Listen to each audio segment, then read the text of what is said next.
responses come from a law enforcement investigative perspective, right, in cybersecurity. And I would say sometimes that's quite different from someone, say, sitting in a security operations center looking at incidents, or going through a network, um, so in a company, and they really know their network, and they're kind of looking for anomalies and problems.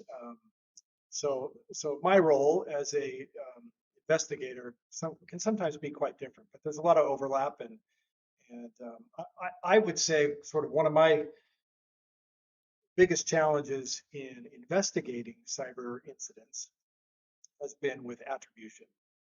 What I mean by that is clearly identifying who's behind a cyber attack. It often takes a lot of time and persistence to figure that out, and makes it quite challenging for us. The criminals are constantly trying to hide their tracks, to evade law enforcement or security professionals, cybersecurity professionals, and so that makes it quite challenging. But I'll say that the FBI and many other law enforcement agencies are very persistent at trying to figure that out, and figure out who's behind these attacks, to track them down and bring them to justice. And what I would say, in response to your question, what are we doing about it? Uh, you know, One of the biggest things is our partnerships, relying on partnerships with other U.S. government agencies to share information and cooperate and help each other, and then also with foreign law enforcement. And I would say the cooperation with foreign law enforcement is just becoming more and more important. Um, I recently returned from a 3-year assignment in Japan in exactly that role, where I'm helping to facilitate investigations between the FBI and Japanese, and where we have common interests. And so rarely is the cyber actor behind an attack in physical proximity that's close to the victim, right? That's very rare, and usually they're in another country, and sometimes it's quite difficult to find them, track them down, and bring them to justice. So, back to my previous point, we spend a lot of time investing in those relationships with our partners and with the public, in educating the public and trying to tell them, the threats that are occurring and the trends we're seeing, and to try to encourage them to share what they're seeing, because often we find that companies, especially cybersecurity professionals in companies, have a lot of key data to help us figure out who's behind an attack. They have the log files, they have a lot of digital evidence to help us accomplish that. So um, I would say that's sort of what we're doing to try to overcome the difficult attribution piece. I think what I've seen more than anything in the last few years is an increase in their level of sophistication and patience, right? So these cyber actors, take ransomware, for example. For many years, the method to deploy that was to just spread it out via big spam campaigns, and hope somebody clicks on that and gets infected, and had a set dollar amount for the ransom.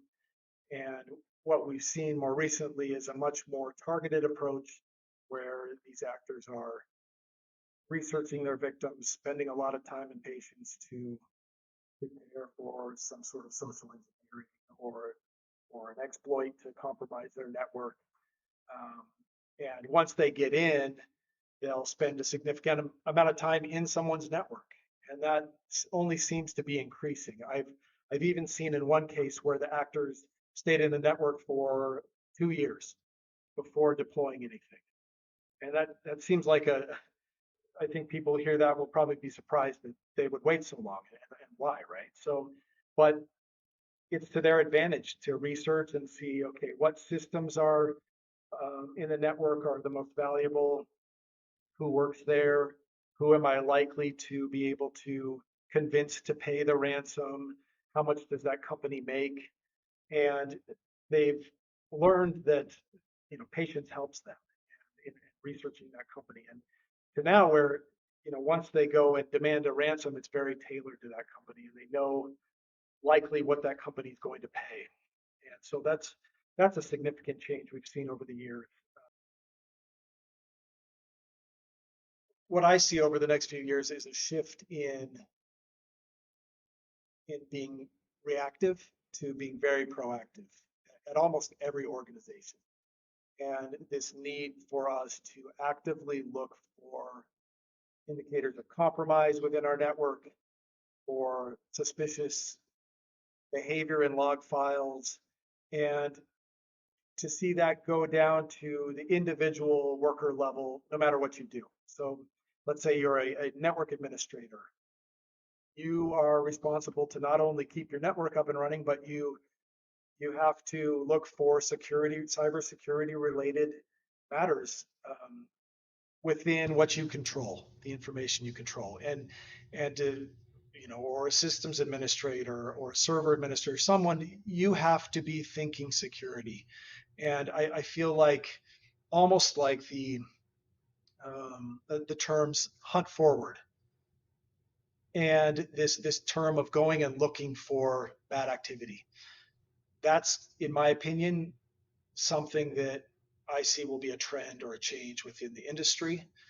And it's, really requires every organization to have a lot of cybersecurity professionals that are actively looking for this type of information. And I know we have a shortage, but I think companies, just based on the destructive nature of these attacks and the ability for, a company's brand or image to be severely impacted by a cyber incident. And I feel like the executive management is going to see the need, more and more see the need for cybersecurity professionals to, in some ways, keep their company afloat and keep their company um, running. And it's just become, these incidents have become so frequent that we have to be more proactive in looking for them. I would say, well, have a broad understanding of information technology. You need to know more than just, you need to be a sort of jack of all trades, right? I feel like that's very important for cybersecurity professionals. They have to know a lot about a lot of different things, but maybe not be an expert in everything.